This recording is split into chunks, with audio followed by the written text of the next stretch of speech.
Hi, everybody. I'm Cheryl Capitani from New Canaan Library. I'm the manager of family services, and I'm thrilled to have the library here and co-sponsoring this really important talk with New Canaan Cares and Mara Gottlieb. In addition, our speaker has asked that if you can please gather at least 20 paper clips or a pasta shape with a hole in it, like a ziti or a penne, and some string to string them on. That would be good for a project, not a project, a activity. All right, so all of that being said, I would like to introduce Stacy Walker from New Canaan Cares. Thank you very much. Thank you. Thank you, Cheryl. We are so happy here at New Canaan Cares to partner with the library for this very important, brave conversation. I am Stacy Walker, and I'm here with Sarah Schubert from New Canaan Cares as well. And we are honored to have Mara Gottlieb talk to us this evening about this important topic. She has presented in Wilton, and I'm going to share a little bit about you and her bio. Dr. Mara Gottlieb is the president of Talking Changes, an anti-oppression and bias awareness consulting firm.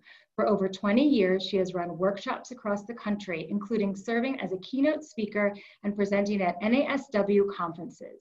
She was the grateful recipient of the CT NASW Distinguished Achievement Award in 2017. Her programs address subjects ranging from cultural humility to LGBTQ awareness, teen suicide prevention, and vicarious trauma.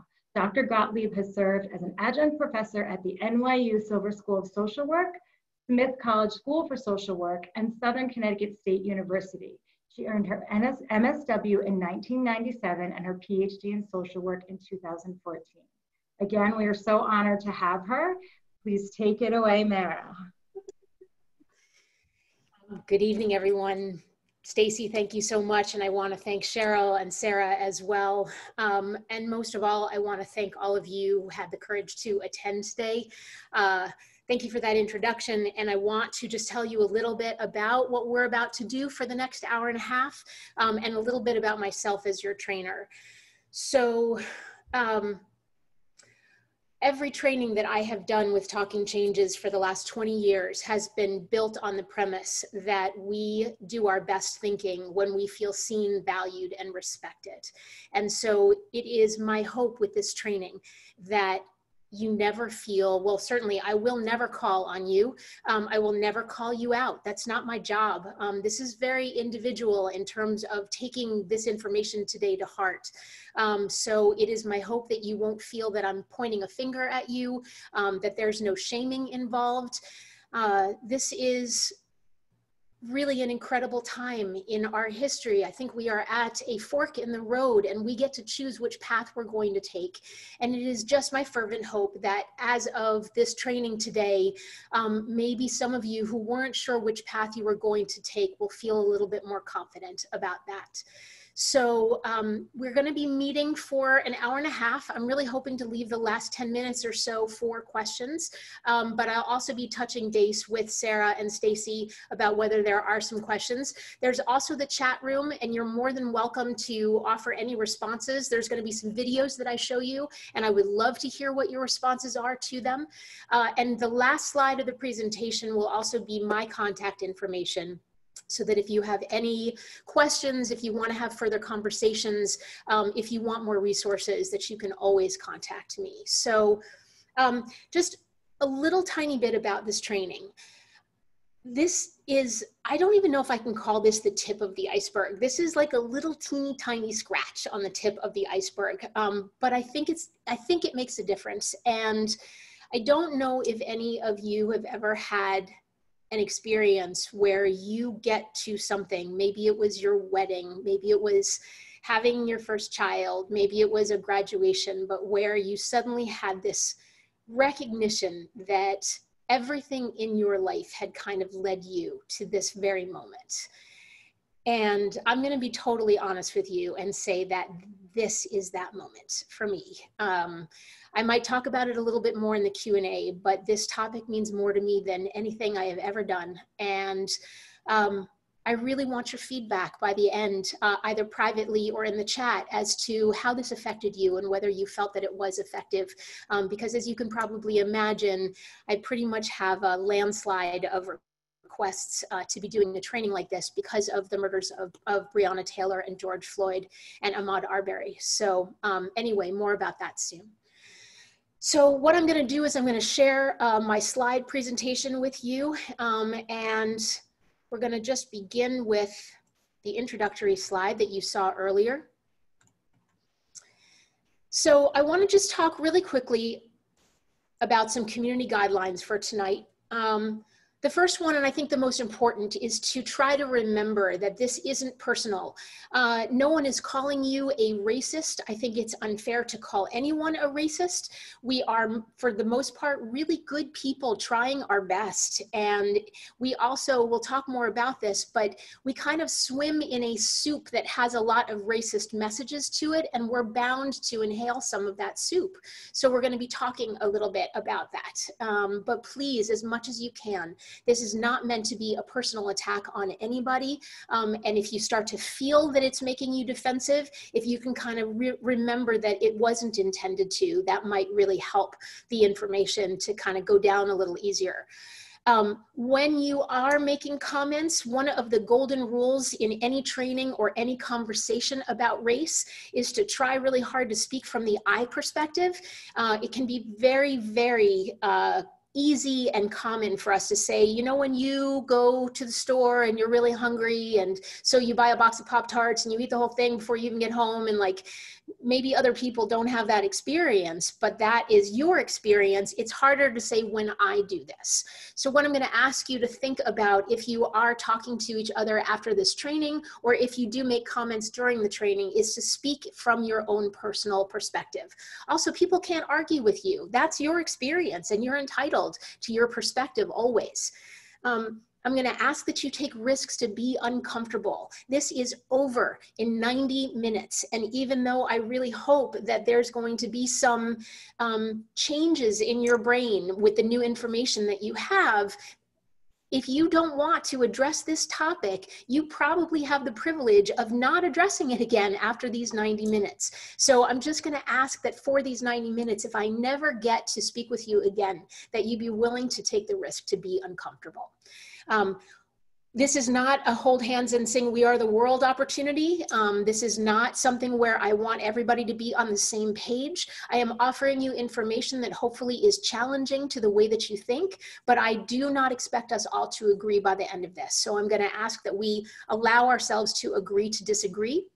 And the last one, and I don't know that this is really going to be so much of a concern because there isn't really on a webinar the ability to participate as much, but sharing the airwaves, just making sure that if you're writing a lot of chat comments, that you kind of maybe start to hold back a little bit and see if somebody else makes the comment that you really wanted to say. So hopefully those make sense to you. I would normally ask people to like do the wave to, you know, say that you agree to the community guidelines. So I'm just going to assume I'm going to see just a sea of people waving, and we're going to move on. The way that this training is set up is there are kind of three parts to it. In this first part, I want to appeal to your humanity. I want to show you a video that was recently created, and a lot of people may have seen it if you are on Facebook, but I think it's a really good place to start. So first, I'm going to start off appealing to your humanity. The second part is going to be, I'm going to appeal to your intellect and your logic, to talk to you about how race, the idea of race was created, and why racism has been so sticky and has become so systemic in our culture. And then hopefully in the last part, I'm going to really appeal to your sense of justice. What can we do about it if you too believe that this is something that you want to get involved with and help fight? So with that being said, I'm going to show you this first video. We actually have a line that we do at our house. We practice this thing. What is it? I'm Ariel Sky Williams. I'm 8 years old, I'm unarmed and I have nothing that will hurt you. It's just kind of a thing we practice at our house. There are great police officers out there. There's also some police officers who are not so good. And my fear is that you run across one of those bad ones. For some reason, people of color have always been a target by the police. Before they became a policeman, they were a person. And that person took all their ideas and all their thoughts and all their prejudice into their job. Why would a police officer assume that you did something bad?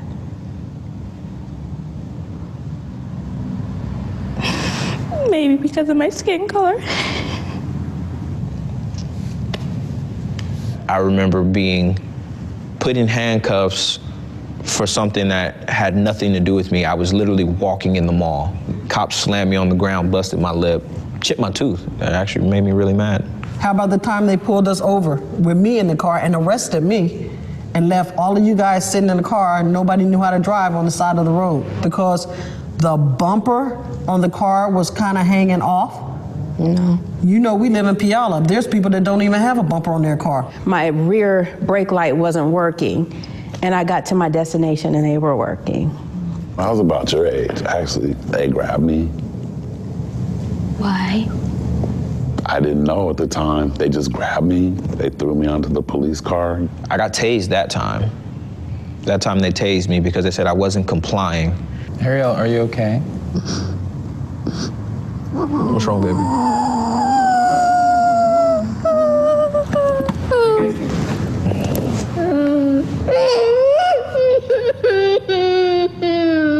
I'm okay, I'm alive, all right?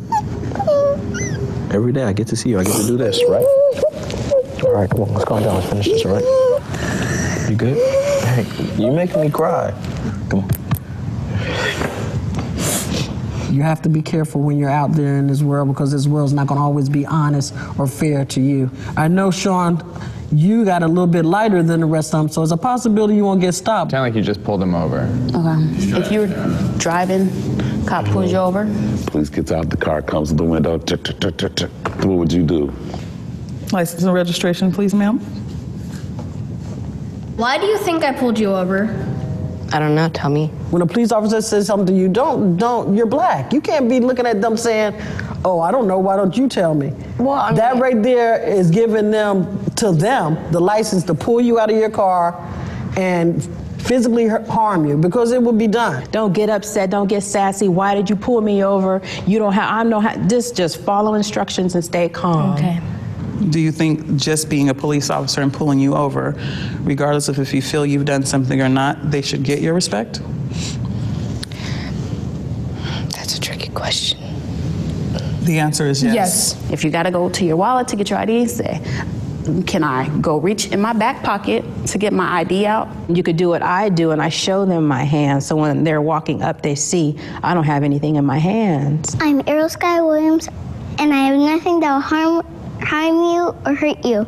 And what's the next place you put your hands when you're driving or on the steering wheel with your hands out? If at all possible, turn your phone on. And call someone and put it on speaker. Yeah. But whatever you're doing, I want you to say what you're doing before you do it. You don't write any statements.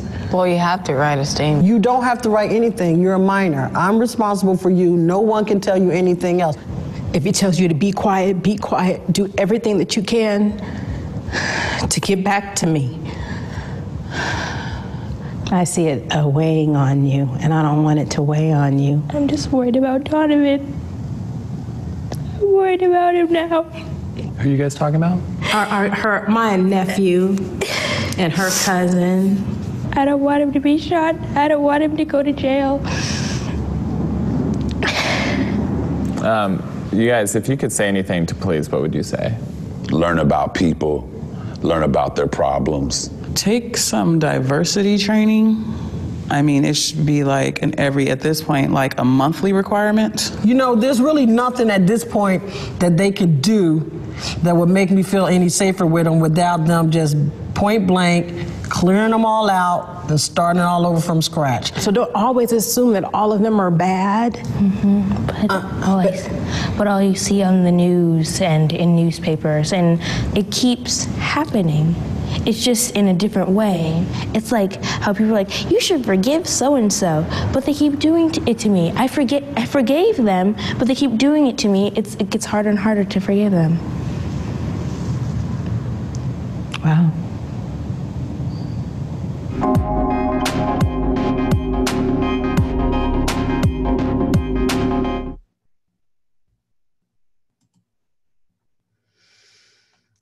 So welcome back, everyone. This is going to be our first opportunity to use the chat function. Anybody comfortable sharing maybe just a 1 or 2 word response to what it was like to watch that video? I can read things out loud as they come across, but how did it affect you? What did you feel?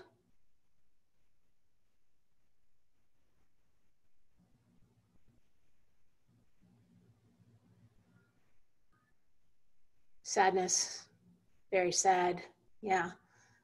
Heartbreaking, devastated.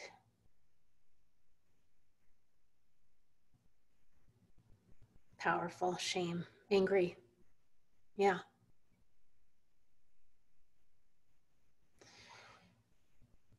Okay. And just maybe this is a more complicated question, but is anyone comfortable saying why? Why did it make you feel sad or devastated or angry? Or I see one heartbreaking to see the children upset. Shouldn't be necessary to have to tell your children that. What got to you about it? What was it? It's so unfair. Yeah.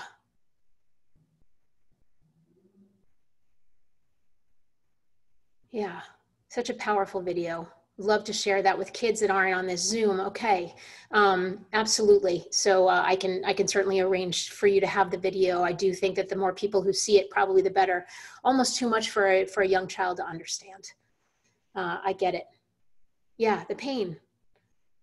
We tell our kids to go to the police for help. What if you couldn't?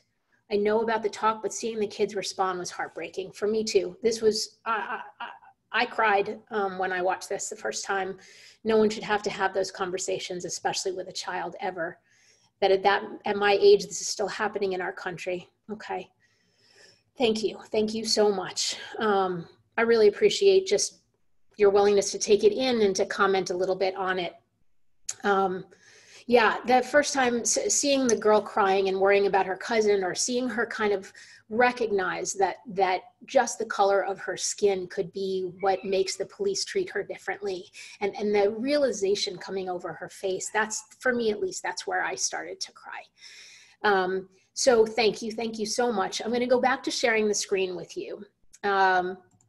So what I'd like to do next is to start giving you a little bit of the history around race and racism. How did we get into this mess in the first place? What happened that led us to this? And in order to do that, I actually really need to introduce you to 2 men. I would call them gentlemen, but I don't know if they deserve that moniker. So here's the first one. His name is Carl Linnaeus, and as you can see on the slide, he lived from 1707 to 1778, and he was living in Sweden, and he is actually the guy who wrote about the genus and species that you probably learned in biology. I mean, he was a big deal, and he was a very wealthy man.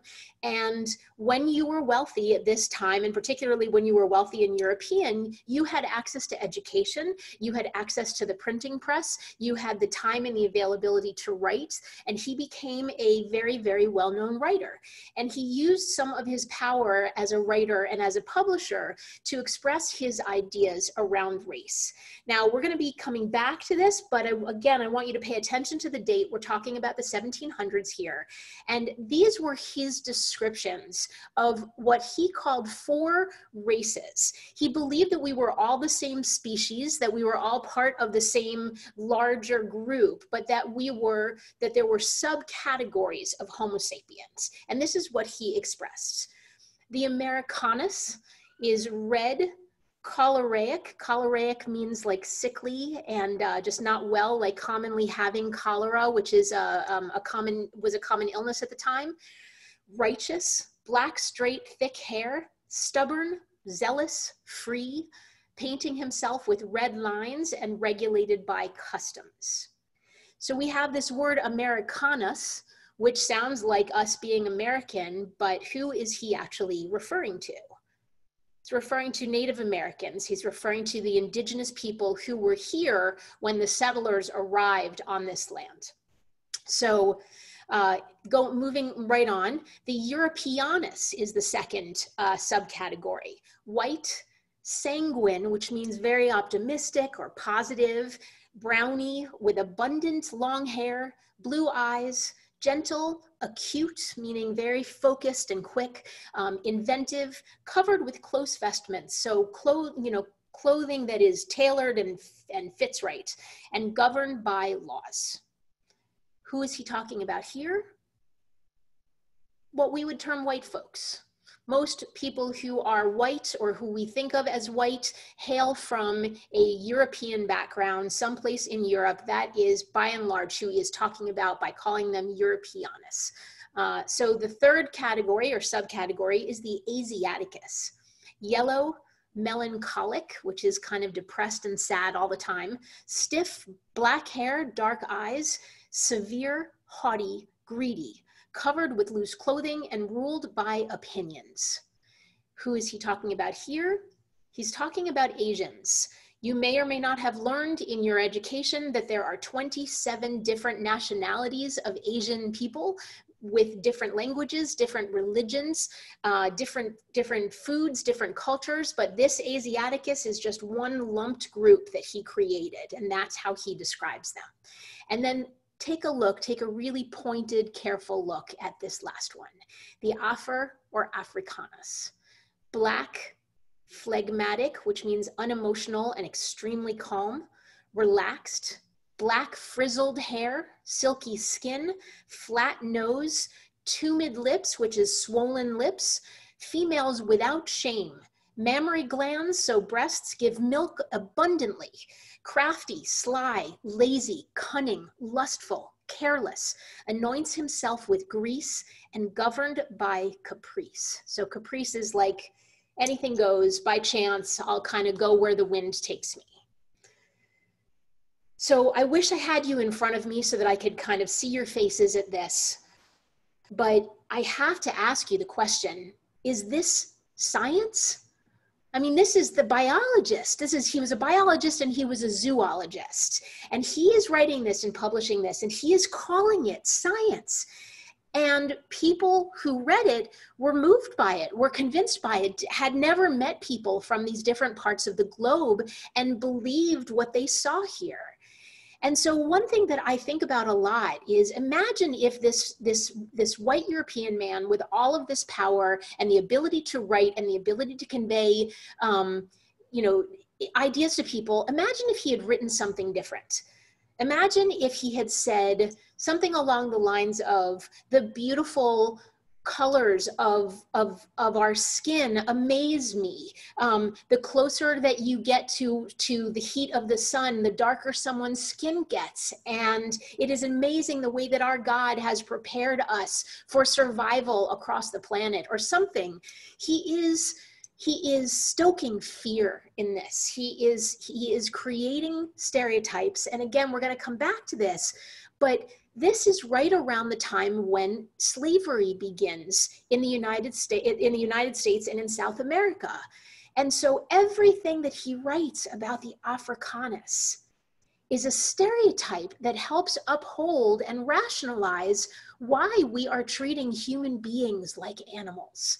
Well, they're so relaxed, they're extremely calm. Their breasts, we can use them as wet nurses for our children because their breasts give milk, with abundantly, and they're crafty and sly and lazy and cunning. So they need somebody who is governed by laws to help keep them in line. This was already in the 1700s an attempt to stereotype Africans in a certain way that would rationalize the inhumane treatment that we were committing on them. So this is Carl Linnaeus. I'm seeing that there is a chat, and I'm wondering, So it shows how deeply rooted racism is. Yes, othering has been a thing since the beginning of humanity. Fear and the need to be superior to others, they're also deeply rooted. Fear, violence, needing to conquer, needing to feel better than, absolutely. And thank you for pointing that out. So the next person I want to introduce you to was actually, Carl Linnaeus was his mentor. And this is Johann Friedrich Blumenbach, and he lived from 1752 to 1840. He took those sort of subcategories and went a little in a slightly different direction with them. His 5 racial categories were Caucasian, probably familiar to you as a word, the white race, Mongolian, the yellow race, Malayan, the brown race, Ethiopian, the black race, and American, the red race. So there are no other words that we continue to use today in this except Caucasian. We have somehow decided that Caucasian is a scientific word that we can now use to describe ourselves as white people. Johann Blumenbach wrote this: the Caucasian variety. I have taken the name of this variety from Mount Caucasus, both because its neighborhood and especially its southern slope produces the most beautiful race of men. I am not making this up. This is what was written. This is where the term Caucasian started. And I want to show you something because I don't know about you, but my geography sucks. And so I looked this up and here's what I learned.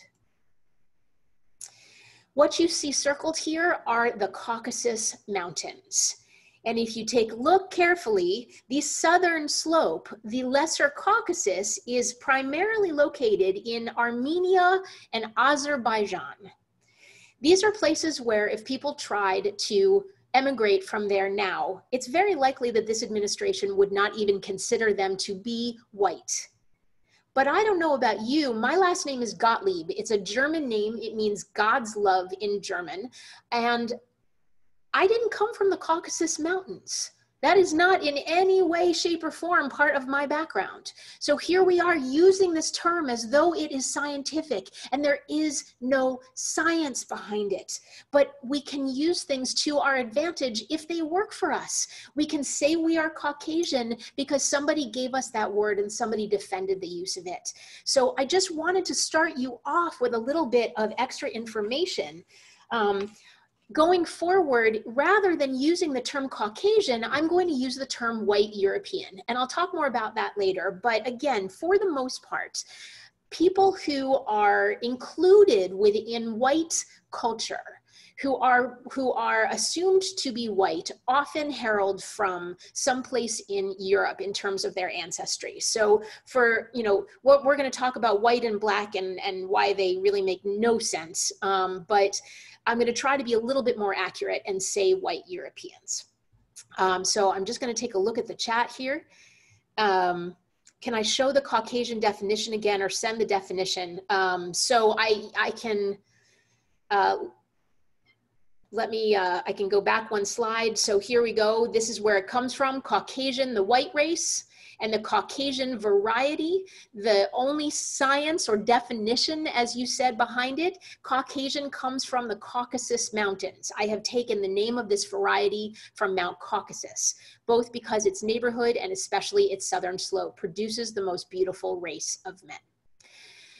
So in order to give you accurate information about what race truly is, I'm going to show you another video.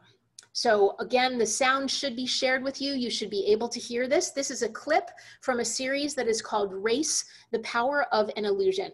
It is available on PBS. That's who produced it originally, but you can also get it on Vimeo. You can get it on YouTube. We're just gonna see a short clip from it that discusses this notion of race. So here we go.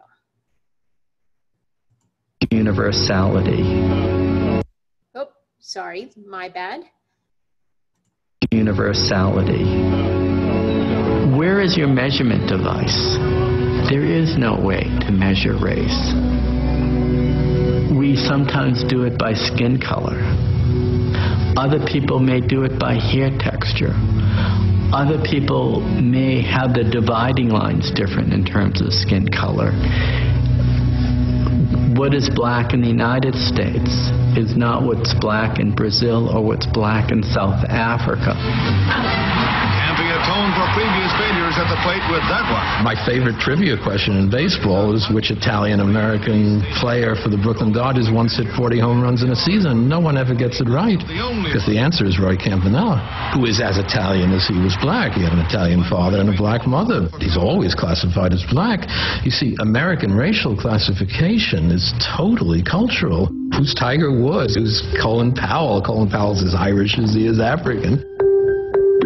Being black has been defined as just looking dark enough that anyone can see you are.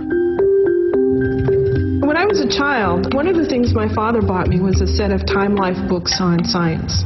And a book on evolution had in it a skin color scale that went from 1 to 36. And I would spend hours putting my arm against the scale in the book, the picture in the book, trying to figure out what number my color was. And I couldn't quite find myself on the scale. You can be either 19 or 20. Who would be this color? Not big me. Not 13. I wonder if it matters how tan you are. Not 14. Not 14. You're too pink. I'd say that John and Noah, 16. both white by appearance, and Jackie and I both fit under the Asian classification. But I guess the thing that surprised me was with the skin color test, you know, what should you technically call the entire group? I would never know that all our skin colors are so similar. Exactly, like we match. Should you call them all white, or should you call them 11 to 15, you know? Wow, maybe lighter than those. I'm white. Would I trade my skin color? No. Way back.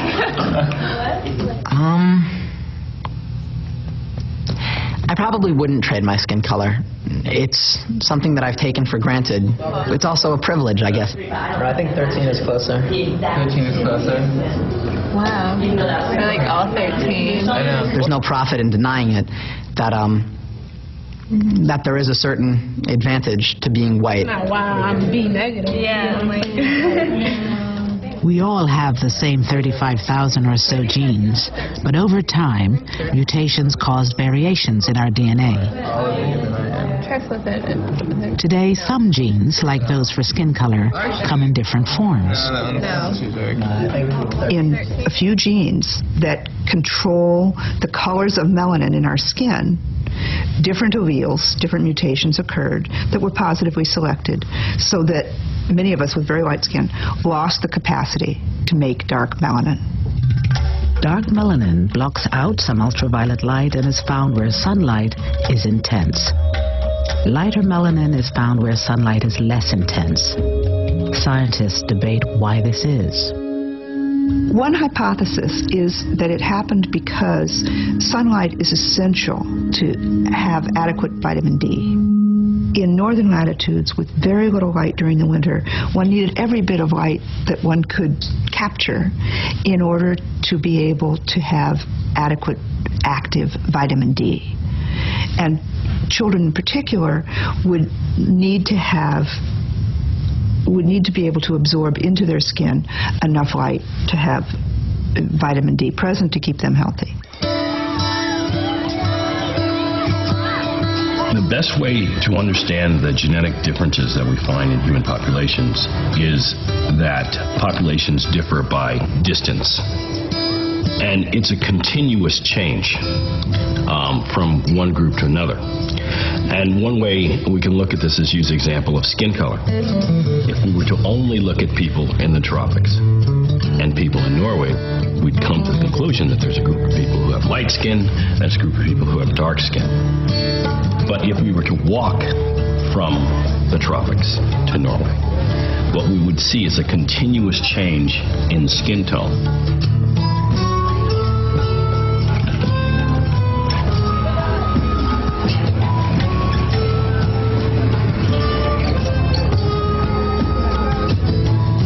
And at no point along that trip would we be able to say, oh, this is the place in which we go from the dark race to the light race.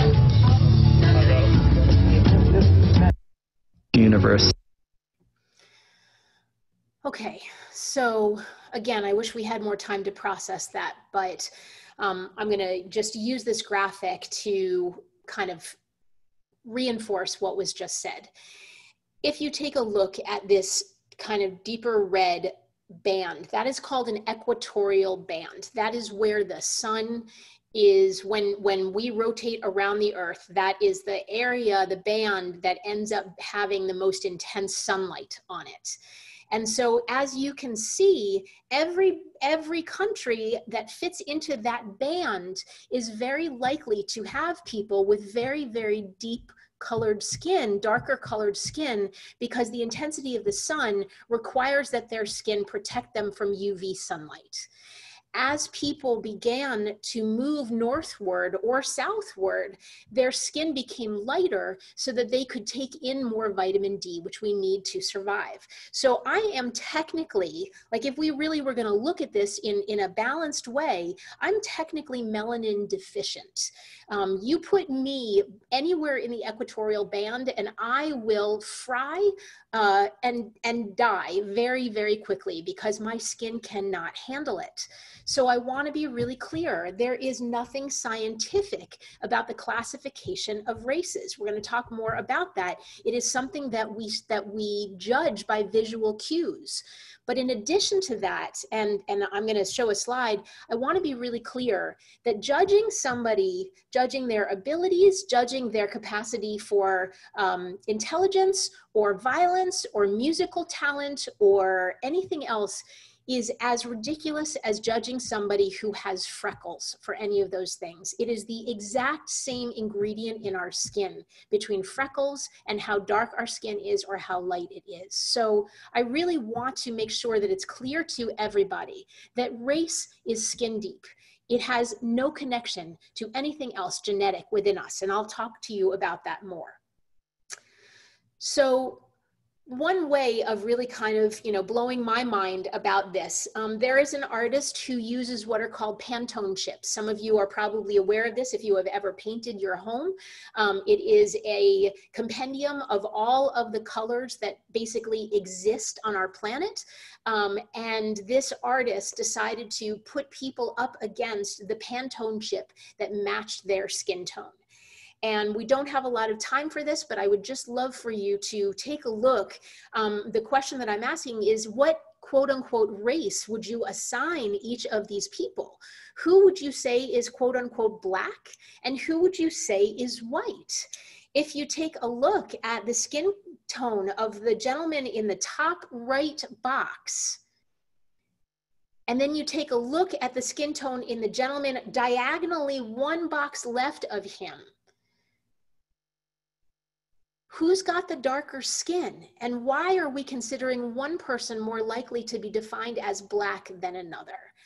This is something that we have created. There is a genius social justice activist by the name of Jay Smooth, and he says race is a dance partner that was designed to trip us up. And I want to tell you more about that and kind of prove that to you. I have one more photo to show you. These two girls are twins. They are born to a black father and a white European mother. They obviously have exactly the same DNA. They have exactly the same mix from their parents, and yet take a look at their different skin coloring. And I want you to, in the privacy of your own brain, to think about the different lives that they are having growing up based on the skin color that was an accident of their birth, literally an accident of their birth. So again, just more proof that, that race really is only skin deep. I want to see something really quickly. The image that is on the right comes from a National Geographic edition.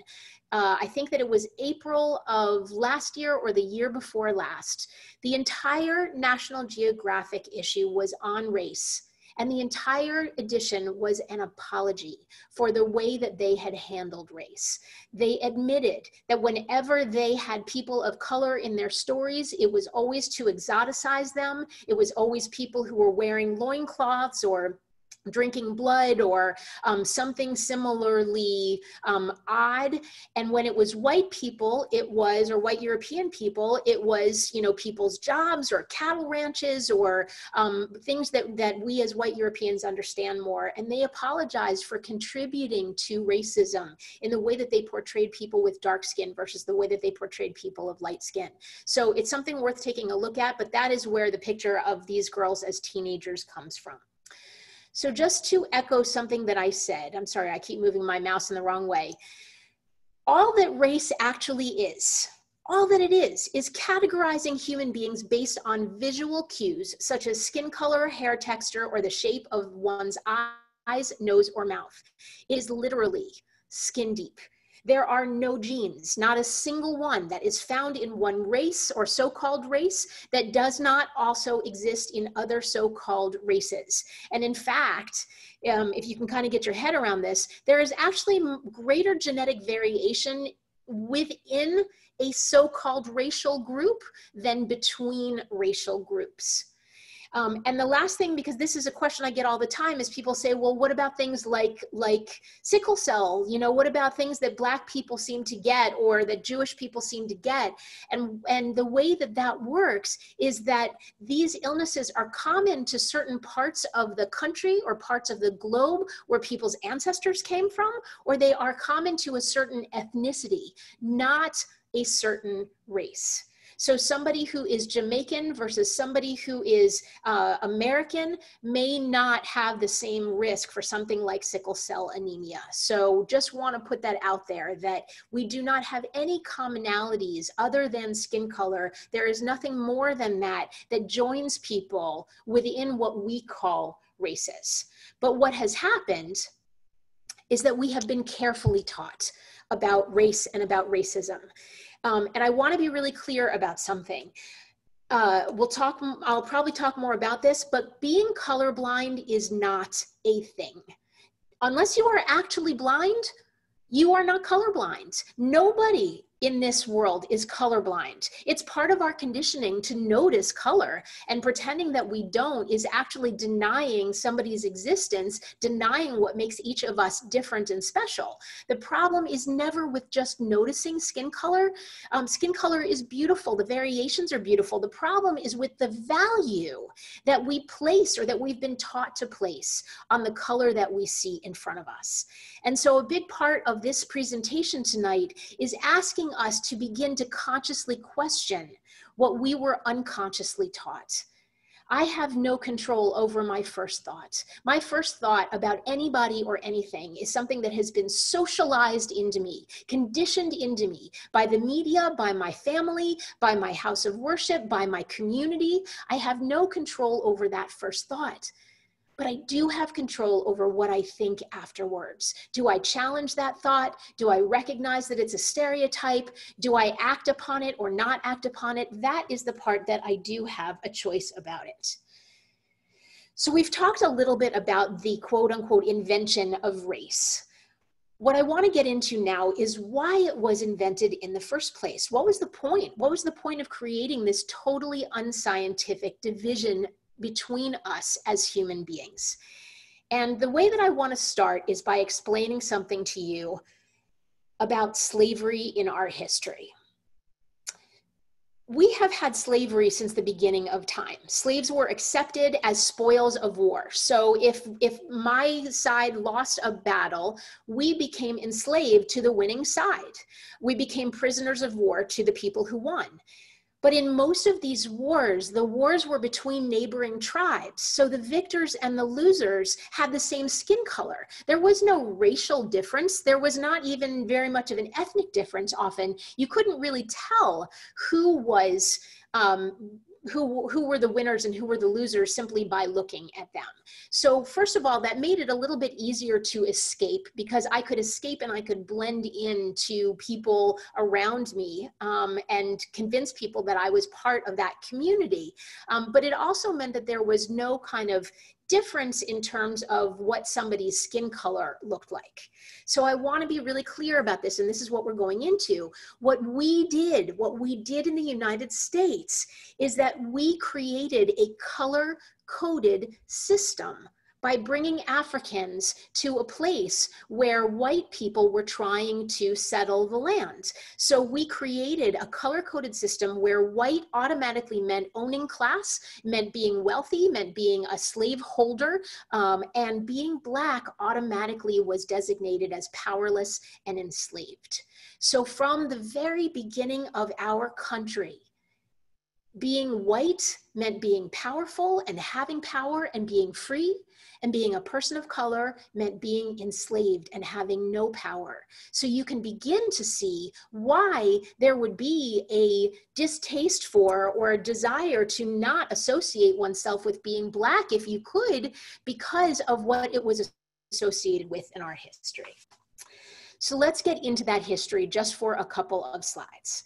I want to start you off with in a time that not a lot of people start off with regard to slavery and our country. Most of the time, and I am praying that there are some teenagers or young adults on this call today, on this webinar, who learned something different than what I learned when I was in high school, which is the only thing that I learned about this quote unquote discovery of America was about Christopher Columbus and the Nina, the Pinta, and the Santa Maria. I mean, that was like the extent of it. What a celebration that we found these lands and, you know, all the riches of how fertile these lands were. That is just a bunch of bull pucky. There were Native Americans living across this land very well, having cultivated the land, having their own cultures, having their own families, having their own religions.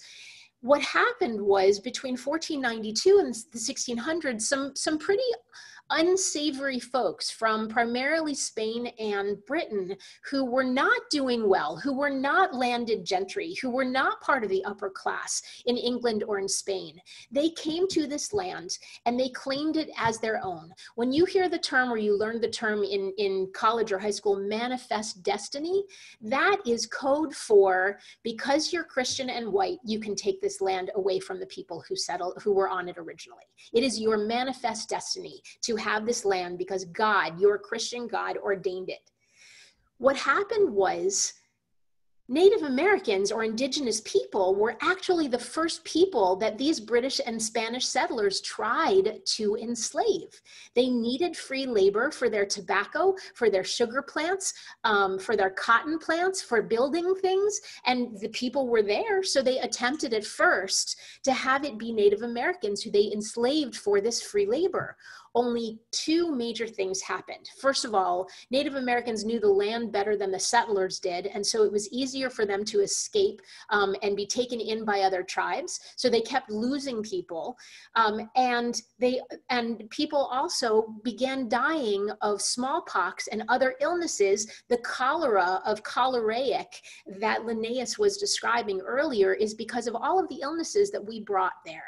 Ultimately, when white Europeans, white British settlers and white Spanish settlers realized that the Native Americans were not going to become enslaved, they began to kill them en masse. They began to drive them to parts of the land that were unfarmable, that were unlivable, and they would make them march like the Trail of Tears. They would make them march without food or water so that most people died on that walk to this new land. So I want to be really clear. The first attempt at enslavement in our nation happened with Native Americans. We massacred over 13 million Native Americans and stole their land. And that's where slavery began in this country.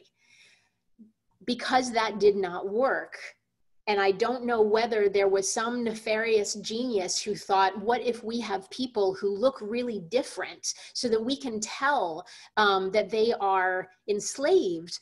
But when you talk about African slaves, this is what we're talking about, the period between 1607 and 1863. The kidnapping, sale, forced labor, and rape of African human beings. I'm going to go through this quickly. If you ever want to make a trip to the Museum of African American History in Washington, D.C., it will bring you all of this information and more. But I want to be really clear. Fewer than half of the Africans who were forced onto these slave ships survived, and every survivor was sick and weak when they got off those ships. They were divided from their own tribe members to prevent use of a common language, and they were divided from family members to break their spirits and to break their support systems.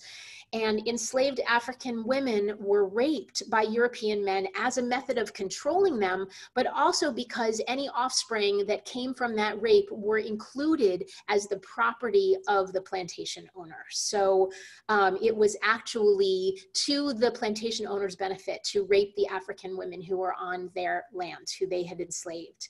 So I want to be really clear, anybody who has the argument, why didn't they fight back? Being in this unfamiliar environment, being weak and sick from the journey, not speaking the language, not knowing how to read English, being of a different skin color, where am I going to go? Where am I going to blend in if I have a skin color that is so remarkably different from anybody else's? Where am I going to hide? In addition, another way that enslaved people fought back, and again, this is the tiniest scratch on the iceberg. There is so much that you could find out for yourself. What we don't learn about in our history books is that there were over 300 rebellions of enslaved people. Some of them joined by white Europeans, some of them joined by Native Americans, but people who were enslaved were constantly trying to escape and trying to fight back. And with every single fight, there were more people who were killed and tortured, and it was made abundantly clear that if you tried to do this, that the harm that would come to you would be something that was unspeakable. So I want to move along. I know that I am moving really fast, but you have probably heard that, 1865, the Emancipation Proclamation, hooray, slavery is over, not on your life. Slavery became something else. It was replaced by something called the Black Codes, and this was particularly to the southern states. The Black Codes were laws that were put on the books by white judges and by white governors and other white politicians that said that if a Black person was committing what was called vagrancy, which is that if they are walking without clear direction, this was in the law. If they were found trying to learn how to read, if they were found convening in groups of more than 6, if they were found to possibly own or be selling a firearm, they could be arrested. They were tried by a white judge, white jurors, a white lawyer. Everybody at that point, you could not serve on in any legal way if you were African American at that time. And once they were convicted of this crime of vagrancy, they were leased back out to the very companies or the very plantations that they had escaped from in the first place or hypothetically been freed from. So, and for absolutely no money. So as of 1866, we think, yay, slavery is over. Not a chance. It just reshaped itself into something else. And the picture that you see here is one of those groups of convicted Africans who were then leased to somebody's plantation to do hard and heavy labor for no money whatsoever. So from there, we have the Jim Crow era. And I know I'm moving super, super fast. There's so much information here, but I have you for another 34 minutes, so I apologize. The Jim Crow era, you may recognize as that notion of being separate but equal, that it's okay to segregate all public and private sectors as long as quote unquote equivalent services are offered. But there was absolutely no standard of what that meant. There was no legal standard. So any services and resources for people of color were always substandard and underfunded. As you can see from some of these pictures, the water fountain for whites that's on the left and the water fountain for Black people, which were called colored at the time. Eventual attempts to integrate the schools were met with protests, were met with violence.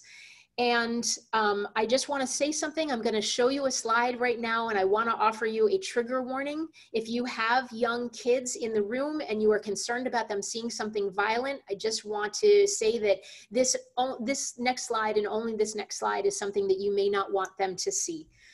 Because another means of control during this time, even though, again, slavery was illegal and convict leasing had stopped, what was legal was lynching as a means of intimidation.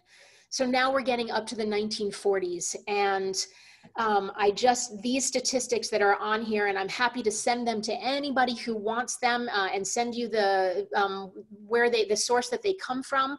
But starting in 1902, you see that 7 reported lynchings of white people were committed and 85 lynchings of Black people were committed. And those numbers continue all the way up until 1935 and even later than that. There are many, many lynchings that were never reported. So these are the statistics that we have simply for the ones that were brought to the attention of law enforcement. There is a new museum in Montgomery, Alabama that is a memorial to lynching and has the dirt taken from every site where we have a reported lynching of a Black person in this country. It is apparently quite a sight to see and to visit. So again, if you're interested in learning more about this, then that's one place that you can find that out. Another way that white people continued to try to keep Black people down, and something that I did not learn about in my high school history class, May 13th, 1921, there was an urban part of Tulsa, Oklahoma that was called Black Wall Street because it was an area where educated and wealthy African Americans lived. It was a community who were doing pretty well on Wall Street, who were doing pretty well with their investments. White militia threw bombs into this area and destroyed the entire area. They razed it to the ground. 35 blocks were destroyed, over 300 Black residents were killed, and not a single person was tried for this crime. So I just want to be clear that throughout history, white Europeans have continued to try to keep Black people down, even when they have begun to succeed. At every single time when Black people have begun to get some level of a foothold in our economy, in our wealth, white people have managed to do something to destroy that or to take it away from them. The last part of this that I'm going to talk about today is what happened when we had the 13th Amendment to the Constitution, which supposedly allowed slavery to truly end. Except I want you to take a look at the language that is used in this amendment. I'm going to read it out loud. Neither slavery nor involuntary servitude, except as a punishment for crime, whereof the party shall have been duly convicted, shall exist within the United States or any place subject to their jurisdiction. So to just break this down, essentially what this does is it creates the environment for what we now call mass incarceration. Now we are saying that involuntary servitude, slavery, is okay if this person has been punished, is being punished for a crime. Then we don't need to pay them fair wages. We don't need to allow them to vote. We don't need to allow them any of the rights that other American citizens have. There is a movie called 13th by Ava DuVernay. It's on a resource list that I will be sending to all of you, or that either Sarah or Stacey will be sending to you, but I recommend it highly, and it will give you more information about the 13th Amendment. I want to talk a little bit about mass incarceration. Just want you to see this graphic. This is coming from the National Registry of Exonerations. Innocent Black people are more likely to be wrongfully convicted of crimes than innocent white people. Innocent Black men, or Black people, are 7 times more likely to be convicted of murder than innocent white men. People. Innocent Black people are 3.5 times more likely to be convicted of sexual assault than innocent white people. And this is the one that we have seen in terms of the war on drugs. This is where mass incarceration really began in our country, that innocent Black people are 12 times more likely to be convicted of drug crimes than innocent white people. And so these prisons become filled predominantly with people who are Black and brown. We're not going to see a video right now because we don't have time. I'm going to talk a little bit very briefly about mass incarceration, and then we're going to move forward a little bit. As you probably already know, because we've been told many times, the United States now has the highest incarceration rate in the entire world. In the world, the American criminal justice system holds almost 2.3 million people in 1,833 state prisons, 110 federal prisons, 1,772 juvenile correctional facilities, and I could go on. What is important to know here, what is in bold, is that 74% of these prisoners have not yet been convicted of the crime. They are being held because they cannot afford bail. They are being held prior to their trial date.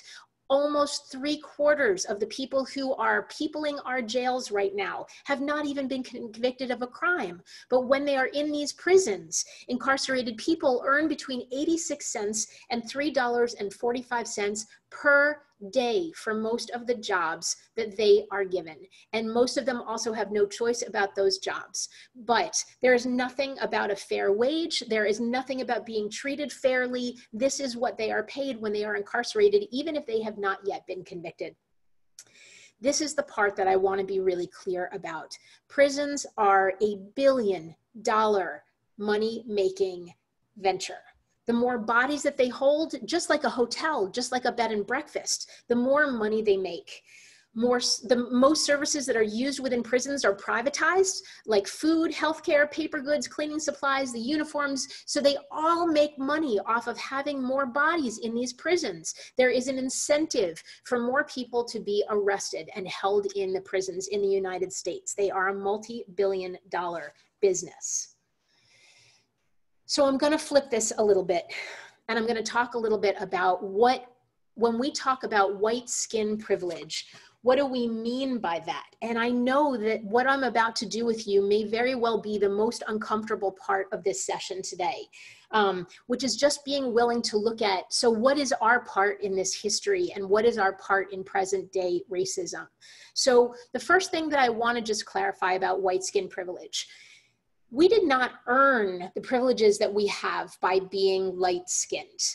There are doors that are open to us, and we're going to talk about them in a second, but this is an accident of our birth that we have skin with which we get treated differently. White skin privilege is based on others' perception of me. It may be inconsistent with how I see myself. I am Jewish by heritage, but when people see me, they see a white person. And I need to acknowledge that even though I have a background where people have been persecuted, I still have white privilege. It's not lessened by feeling guilty or admitting that I have it, but that's a good place to start. And I want to be really clear about something, and I hope this makes sense to everyone. Having white privilege doesn't mean that my life isn't difficult. It doesn't mean I don't have other identities that I have struggled with or that have built resilience for me. It just means that those difficulties that I have had in my life were not made worse or more difficult because of my skin color. I hope that that makes more sense. And the thing with white privilege, and we're going to talk about this at the end, is that I can use it to empower my friends and family members and colleagues who have other skin hues besides light ones to advocate for equity, to open doors for them. I can spend my privilege. We are up to an activity that I'm going to try to do in the time that we have. I think Sarah was communicating earlier that I was asking for folks to get either a pile of at least 25 paper clips or a pile of like at least 25 pieces of macaroni and some strings that you can string it on. If you don't have it in front of you, if you want to run and get it, you can have 30 seconds to run and get it while I'm slowly reading the instructions, but I'm going to pretty much go right into the activity. And if you don't have it in front of you, you can kind of imagine doing the activity if you had the paper clips or you had some string and some macaroni. Normally I do this with beads when I am with a group in person. So as the instructions explain, I'm going to read a series of statements out loud. And these statements may make you uncomfortable. And I just want to acknowledge that when I said, be okay with feeling uncomfortable, now might be that time. Because for every statement that is true for you most of the time, so a statement that is basically true for you, I'm going to ask you to please take one paper clip from the pile or one piece of macaroni. And as you take more clips or more pieces of macaroni, I'm going to ask you to make a string with them, a string of paper clips or a string of the macaroni on a string. I hope that this makes sense. So I'm going to read these statements out loud. And again, if it applies to you most of the time, please take a paper clip, please take a piece of macaroni and string it. First comment. Statement. I can choose bandages or blemish cover in quote unquote flesh color and have it more or less match my skin. Next statement. I can turn on the television or open to the front page of the newspaper and see people of my skin color widely represented. When I am taught about our national heritage or about quote unquote civilization, I am shown that people of my skin color made it what it is. I can easily buy posters, postcards, picture books, greeting cards, dolls, toys, and children's magazines featuring people of my race. I can be sure that if I need legal or medical help, my race will not work against me. If I want to buy or rent a home, I can be sure that the color of my skin will not limit the houses or neighborhoods that I am shown by a realtor. I can choose public accommodation without fearing that people of my race cannot get in or will be mistreated in the places I have chosen. I am certain to be able to walk into a hairdresser's shop and find someone who can cut my hair. I can take a job or enroll in a college with an affirmative action policy without having my coworkers or peers assume I was hired or accepted only because of my race. I can do well in a challenging situation without being called a credit to my race. I am never asked to speak for all people of my racial group. I can go shopping without concern that store employees will monitor me because of my skin color. I can travel first class on an airplane without someone assuming I am in the wrong line or in the wrong seat. I can apply to join most social clubs or societies, for instance, country clubs, without being concerned that my skin color will affect whether I am admitted. I can call the police and assume that they will help me when they arrive. My teenage boys can wear hoodies without fear of being perceived as a threat or attacked. I can walk around an area with my children without being mistaken for the nanny. I can enroll my children in school, knowing that the color of their skin will have no bearing on what class level they will be assigned to. I can be pretty sure that if I ask to speak with the person in charge, I will be met with a person of my race. I can wear dirty clothes. I can speak badly or rudely. I can bounce a check and not have it reflect badly on my race.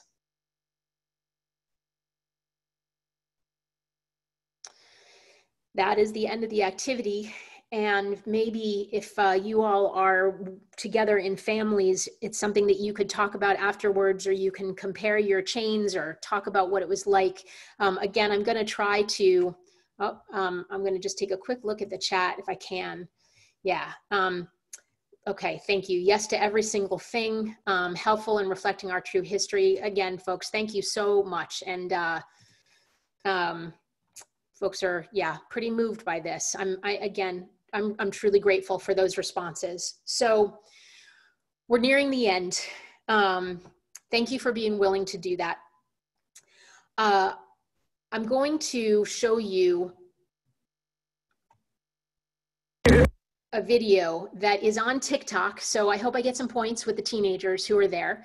But when people talk about all lives matter, I found a video that, without my really having to say very much, explains, after you've been through this training, why this notion of quote unquote all lives matter is really problematic. I'm hoping that I still have it. I am going to share something new and really hope that I still have it up. Okay. Poop. Sorry. So I am going to try to get it for you. How am I going to do this? I don't want to take the time. So you know what? Maybe it will be something that I will, nope, I got to do this. All right. I'm stopping the share. Hi, everybody. So let me just bring it up. It's here. Okay, very cool. That wasn't much. All right, there we go. Okay. Make sure that you've got, yep, share computer sign. Okay, so it's just a couple seconds and I'd like you to take a look at this video.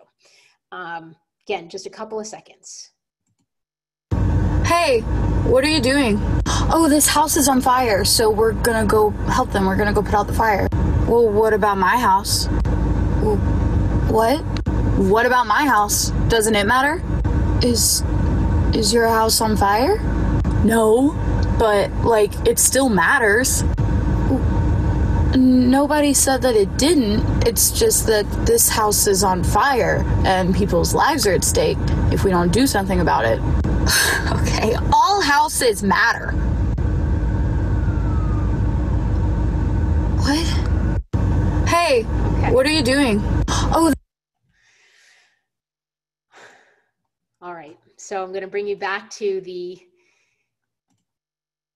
screened. Again, thank you so much for your patience with me and for watching that.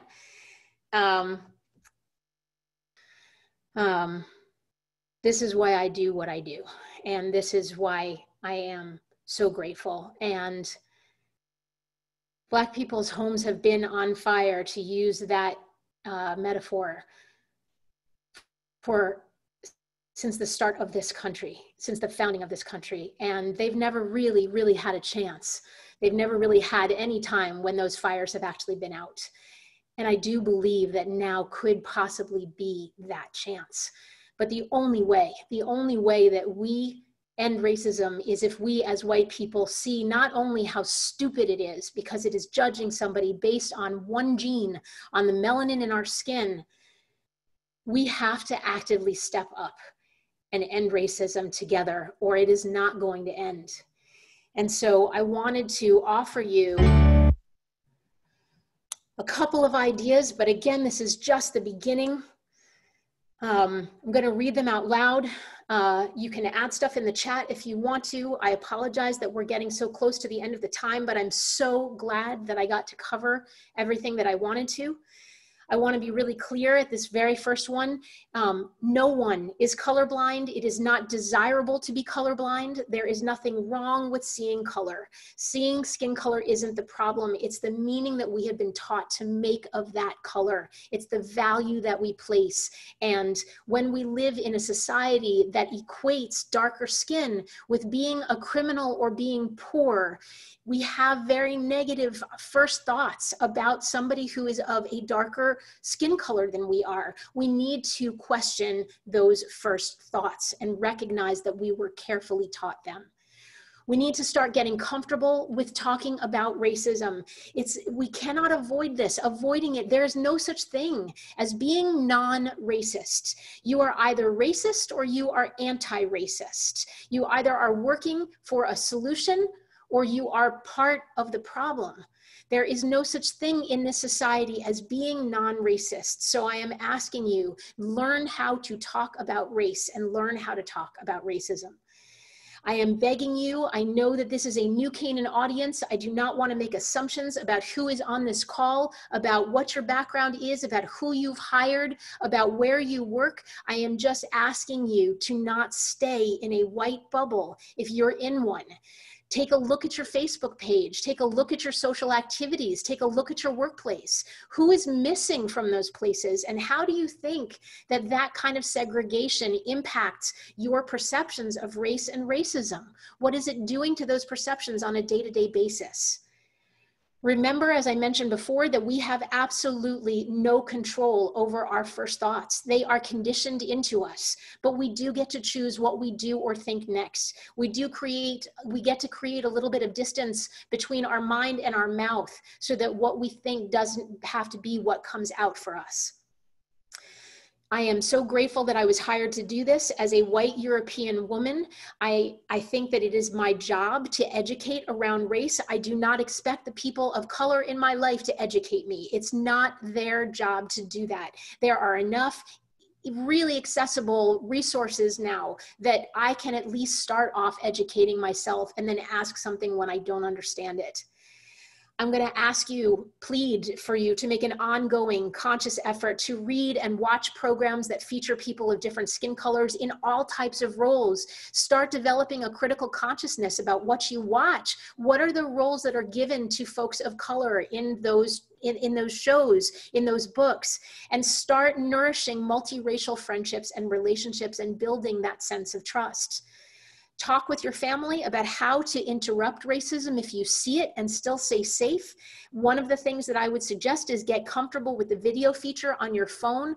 One of the commitments that I have made as a white person living in Fairfield County is that if I see a Black person having been stopped by the police, I am committing to stopping and very politely saying to the person who's been stopped, is everything okay? And making sure that it is before I leave. And if it isn't, it is my legal right to record. I am not suggesting that everybody do that by any means, but I am just saying that that is a commitment that I, as a white European ally, am making. Ask your friends, relatives, family members, colleagues of color how you can support them.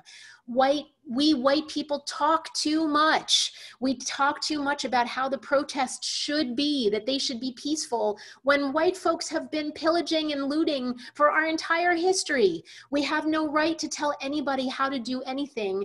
We have a right to think about how we can stop the violence that is causing these protests. Someone said to me at one point, you know, if my foot is on your neck, I don't get to tell you how you should feel about that foot being on your neck. I have to work to get the foot off your neck. So really, really think about asking, being quiet, watching, being of support, and really learning from your friends and relatives and loved ones of color. And please, the last one, and I think this is probably just sort of golden rule, common sense. Just don't talk about anyone in a way that you would not want to be talked about yourself. Some of this is common kindness. Or don't talk about someone in a way that you wouldn't if they were in the room with you. Speaking in generalities, using degrading language, speaking in stereotypes, etc. This is one page, but it's these 4 sites have more information on them than probably any of us could read in a lifetime. If you want to take a screenshot of this, you're more than welcome, but I will make sure that this slide in particular is sent to all of you so that you have these resources. If this has piqued your interest or stoked a fire for you, and I so utterly hope that it has, there are so many amazing resources for people of all ages to be learning more about racism and to allow authors of color to have a voice in a way that has never been given before. And with that being said, I have one last slide for you, which is just to say thank you to you.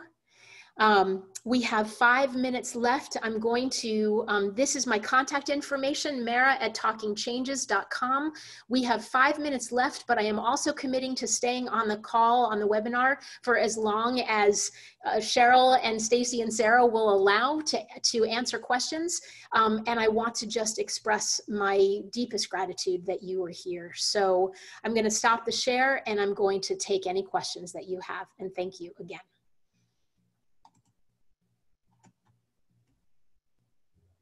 I'll zoom right on there. Hi, everybody. Any questions from the Q&A or any questions that folks want to put on the chat? Yeah. Hi, Mayor. I just wanted to say before we get to those questions, while they're hopefully rolling in, we have a couple that we've had over here that we'll get to, but I just want to say thank you so much.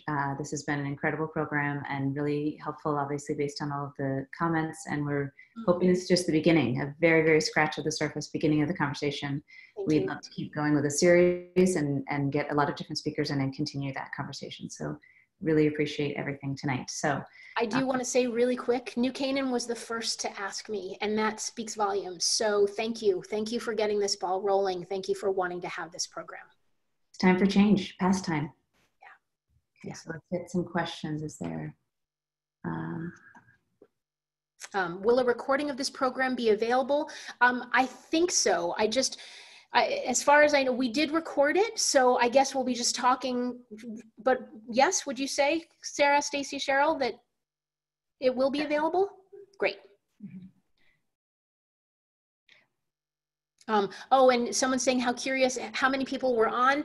So we started off with about 68 people and it went down to about 61 folks. So that was the turnout. Yes. Oh, and so Mayor, we wanted to just read some of these questions and comments to share with you. A teenager said, extremely eye-opening. Thank you so much for the talk. Another person wrote in, thank you very much. Great presenter, great energy behind the message. I think that your message has come across clearly and emotionally and very touching. Something you mentioned that I just wanted to touch on, which is important. You said that we need to talk about it. And I think something that could be helpful is tips on how do you talk about it with your peers, your family, your friends, and how do you talk about it with your kids? Okay, absolutely. So one thing, I don't know if any of you, I'm sure many of you did know about it, but CNN held a town hall on racism with Sesame Street over this past weekend. It aired at 10 a.m., but you can watch the whole thing and it's beautiful. It's so well done. And I mean, I grew up on Sesame Street, so I kind of have a, softness or a fondness for them anyway, but for younger kids, it is an ideal place to start and to just kind of, I think that as role models and authority figures, we have to be the ones to start the conversation, to even just put it out there and say, is it something you talk about? Is there anything that goes on in school about people with different skin colors? Just opening it in a way that allows your kids to know that this is a space where they can talk about it. And I would also just say, if I may, if there are teenagers on the call right now who don't feel comfortable talking to your families about it, find somebody at your school, find somebody at the library, find other places, use some of the resources that were posted to find places where you can have these conversations and feel safer and more comfortable. I think that using the I perspective, this is my experience, is so critical with these conversations because then I'm not generalizing to everybody. But just like Stacy said, and I'm glad that you did, Stacy, talking about it isn't racist in and of itself. The conversations have to happen for us to build understanding and be able to get comfortable with it. Mara, on that, we have a question. For educating our children, any specific autobiographies or books you can recommend for ages 10 to 16? Yes, thank you. So there is a new book out that apparently can, if you have a Kindle, you can get it anytime you want, but it is gone from the shelves. It is called Stamped. And it is by Reynolds and Kendi are the names of the two gentlemen who wrote it. Ibram X. Kendi also wrote How to Be an Anti-Racist for adults, but Stamped is a book that is entirely targeted at a young adult audience.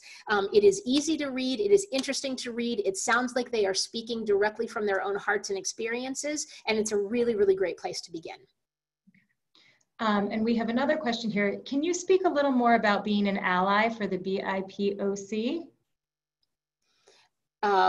So just a couple of things. BIPOC is a relatively new term. It stands for Black, Indigenous, and People of Color. So it kind of gives people, rather than creating this kind of big lump of people of color, it also allows people to kind of differentiate themselves. I'm kind of hoping that the entire training spoke to being an ally, that now that you know this information and you recognize what a what a lie this concept of biological race is, that every time that you see a situation where it seems like maybe somebody is not being treated justly because of their race, or when you walk into work and you notice that the further up in management you go, the whiter it gets, that you become willing to do something about that, that you become willing to celebrate and look for what's called cognitive diversity. The more opinions we have, the more background experiences we have, the better solutions we're going to come to.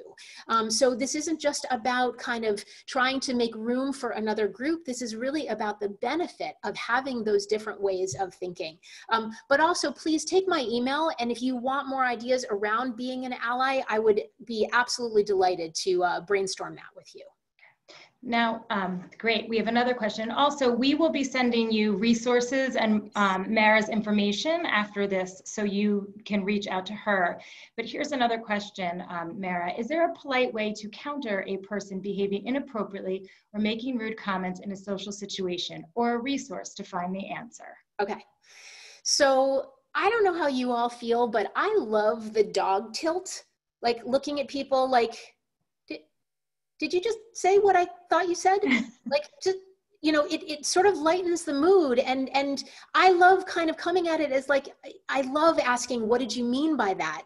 Because it sort of puts it back on the person to be like, hamna, like I meant, and to have to repeat the offensive thing that they said.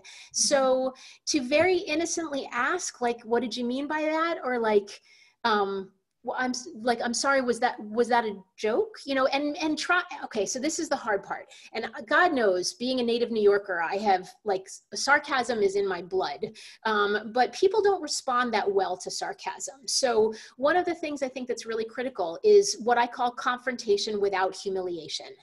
How can you address this in a way that doesn't make this person feel small? Because when we feel small and shamed, we don't just shut down, we fire back. So how can I say it in a way like, and maybe I pull the person away and I don't say it in front of the group, and I say, listen, I was really surprised by what you said. I didn't think that that was something that you thought. But I think doing it privately, speaking from the I perspective, using the dog tilt to kind of show that you're not colluding with what they're saying, are some of the ways to begin questioning something without making that person feel singled out and shamed. Great. Okay, we have one more that came in. Not sure if this is a question, but it feels like there's a particular burden / obligation living in towns like New Canaan and Darien to be anti-racist. Is it hard to turn the tide, but I feel that it is happening? We are truly at a singular place in history right now. The civil rights movement happened in 1965, but at that time, schools were still segregated. African Americans still did not have a big enough voting bloc, did not have accumulated wealth. And we are at a point right now where people of color have enough power themselves to be represented in lots of different parts of the government, in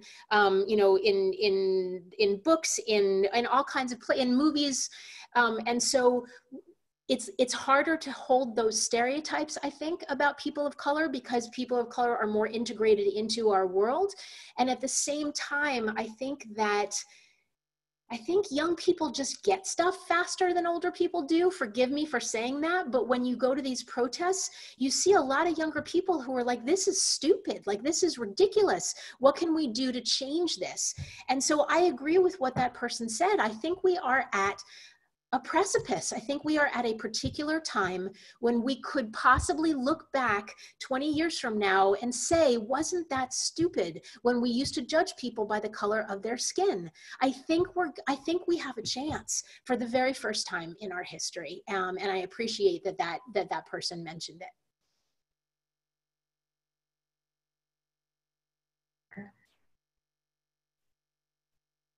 I just wanted to point out that someone has written in that the New Canaan High School Library has copies of stamps, and they are purchasing the ebook, and we already have the audiobook. And then the library just posted the authors there if anybody wanted to see it. Okay. It's really good. Oh, and I can't see it. The chat just came in. Yeah, it looks like just kind of talking about who has the book. And yeah, it's Jason Reynolds and Ibram Kendi who wrote Stamped. New Canaan Library also has the book and copies coming. So, yes, and I just wanted to mention too the wonderful comments that are coming in there as well. Thank you so much. This was fabulous and necessary. I'm going to walk away from here feeling so grateful that you had me. Thank you.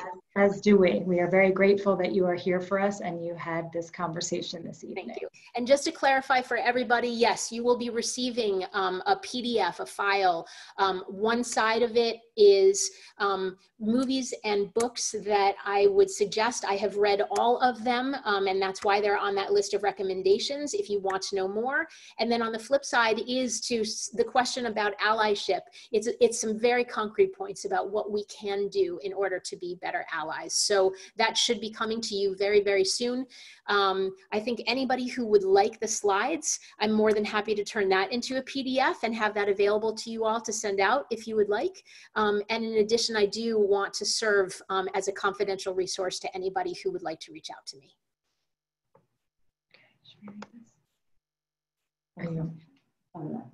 Oh, I was going to read just a few more comments because I think they're really important. Oh, they're going a little too fast. They're all so great. Yeah, yes, please to slides. Thank you for a superb job, informative. Succinct, inspiring, and positive. We all learned so much. We need people like you to change the world. Thank you so much. This was a great talk. We look forward to reviewing the archive. Grateful. Thank you. Terrific. There was another one I missed.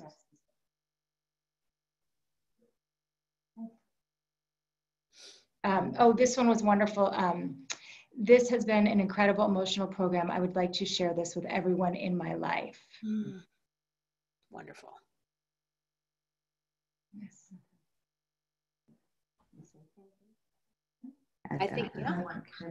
Don't want to keep people too long. It's getting past people's bedtimes. I know like at around 9 p.m. I become close to nonverbal. So. Yeah. Yeah. Oh, I thought you were going to Sarah and I are trying to negotiate here. Who's going to leave? Oh, we have one more message to, oh no, they're all coming. Everyone is just so grateful. But yes, we here at New Canaan Cares, Mara, we just want to thank you from the bottom of our hearts having this conversation. We so appreciate you. We look forward to continuing the conversation. We are grateful to the library to partner with us. We are grateful to all of you for tuning in to listen to this very important, emotional, timely, brave conversation that we need to have and to continue to have.